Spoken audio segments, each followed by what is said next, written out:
ایک بزرگ گزرے شاہ بقی الدین ابن مخلد، فرماتے میری 19 سال عمر تھی، میں نیشا پور میں پڑھا کرتا تھا، میرے اندر علم کا بڑا ذوق تھا۔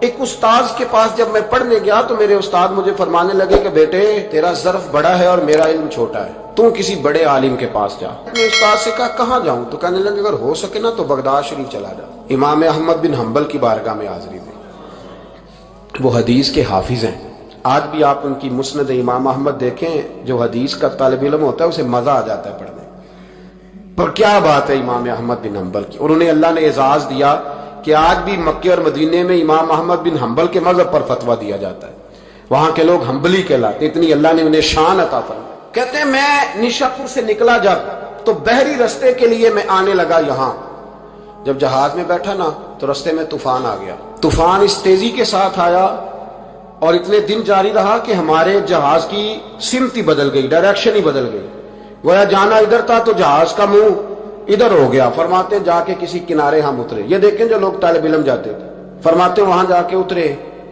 وہاں پتہ چلا کہ جس جزیرے پہ ہم اترے ہیں یہاں سے اگر پیدل جائیں گے تو 1.25 مہینے میں بغداد پہنچیں گے، اور فرماتے ہیں کہ پیسے بھی کوئی نہیں، ختم ہو گئے۔ اب میں وہاں سے اترا، پتے کھاتا، 1.25 مہینہ لگا اور میں بغداد شریف پہنچا، اور جب پوری جد و جہد کر کے وہاں پہنچ گیا نا تو پتہ چلا کہ امام احمد بن حنبل کا تو مدرسہ ہی بند ہو گیا، ان کے تو جمعہ پڑھانے پہ پابندی لگ گئی ہے، وقت کا بادشاہ ناراض ہو گیا، اس کا مطلب ہے وہ بھی سیاسی باتیں کرتے ہوں گے، ناراض ہو گیا، اس نے پکڑ کے آپ کو جیل میں ڈال دیا۔ تو امام صاحب تو پڑھاتے ہی نہیں۔ فرماتے میں اب تلاش کرنے لگا کہ مجھے پتہ چلے امام صاحب کہاں قید ہیں، بتایا گیا کہ ان کو ان کے گھر کو جیل، سب جیل قرار دے کے نظر بند کر دیے گئے، اور گھر کے چاروں کونے میں پولیس کھڑی ہے۔ امام احمد بن حنبل رحمۃ اللہ تعالی علیہ کے وہ شاگرد شاہ بقی الدین صاحب فرماتے ہیں کہ میں جب وہاں پہنچ گیا، وہاں پہنچ کر کے میں نے لوگوں سے کہا کہ تم نا قریب نہ جانا، بس مجھے بتا دینا کہ امام صاحب کا گھر کہاں ہے۔ تو کہتے ہیں ایک شخص نے مجھے کہا کہ میں انگلی کا اشارہ نہیں کروں گا، آنکھ کا اشارہ کروں گا، کیونکہ حالات بڑے خراب ہیں۔ کہتے ہیں اس نے آنکھ کے اشارے سے بتایا کہ وہ سامنا گیٹ امام صاحب کا ہے۔ کہتے ہیں میں واپس آ گیا، اب ساری رات سوچتا رہا کہ امام صاحب کے گھر تعلیم حاصل کرنے کیسے جانا ہے۔ فرماتے ہیں پھر مجھے ایک تجویز سمجھ میں آئی، صبح جب میں نے اٹھا تو میں نے سر سے پگڑی اتاری، اپنے بالوں میں ہاتھ ڈال کے بال بکھیر دیے، چاروں جانب بکھر گئے، زلفیں رکھی ہوئی تھی۔ فرماتے ہیں پھر میں نے اپنی قمیض کو تھوڑا سا ایک جگہ سے پھاڑا، تھوڑا سا دوسری جگہ سے پھاڑا، ٹخنوں کے قریب کر کے کہتے ہیں میں نے جا کے تھوڑی سی تہمت کو بھی پھاڑا، ہاتھ کے اندر میں نے کاسا پکڑا جیسے فقیر مانگنے والے پکڑتے۔ اب تو فقیر کہتا نا اللہ بھلا کرے، اللہ بھلا کرے، تو اس زمانے میں کہتے تھے اجرکم علی اللہ، اجرکم علی اللہ، تمہیں اللہ اجر دے، تمہیں اللہ۔ کہتے ہیں یہ وظیفہ میں نے اچھی طرح پکایا، نظریں میں نے جھکا لی، پھٹے پرانے کپڑے پہن کے نا تو بغداد کی گلیوں میں، بغداد کی گلیوں میں تیری تلاش میں پھرا میں جنگل، پہاڑ اور دشت میں۔ کہتے ہیں بغداد کی گلیوں میں کبھی ادھر کبھی ادھر، میں نہ وہ لیے نہ کاسا، میں گھوم رہا ہوں پھر رہا ہوں، تینوں لب دیا آپ گواچے۔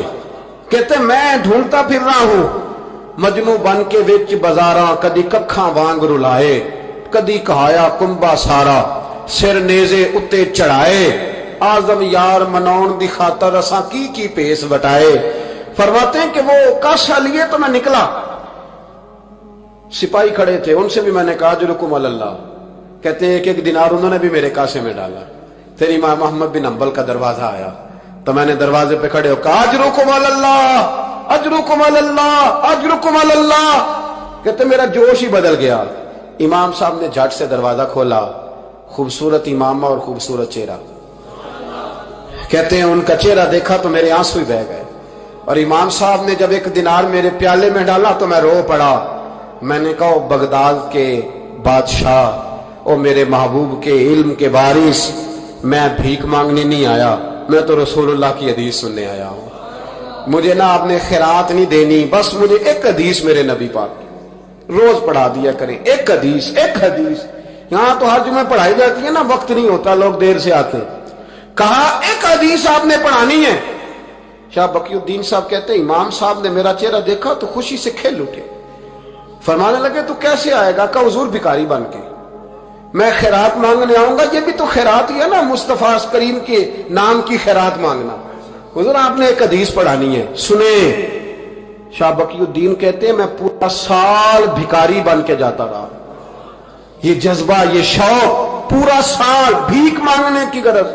یہاں تو ہمیں اپنے علماء میں کمزوریاں نظر آنے لگ جاتا ہے، سب ٹھیک ہے جی، وہ ایک بات نہیں ٹھیک، لہذا چھٹی، میں اب خود بہت بڑا محدث ہوں، مجھے کیا ضرورت۔ یہ کمزوری ہے، اس لیے اخلاقی رویے لوگوں کے مضبوط نہیں رہتے، اس لیے دنیا داری کی ساری باتیں آتی ہیں پر دین نہیں آتا، کیونکہ ہمارا وہ شوق نہیں، وہ انداز نہیں۔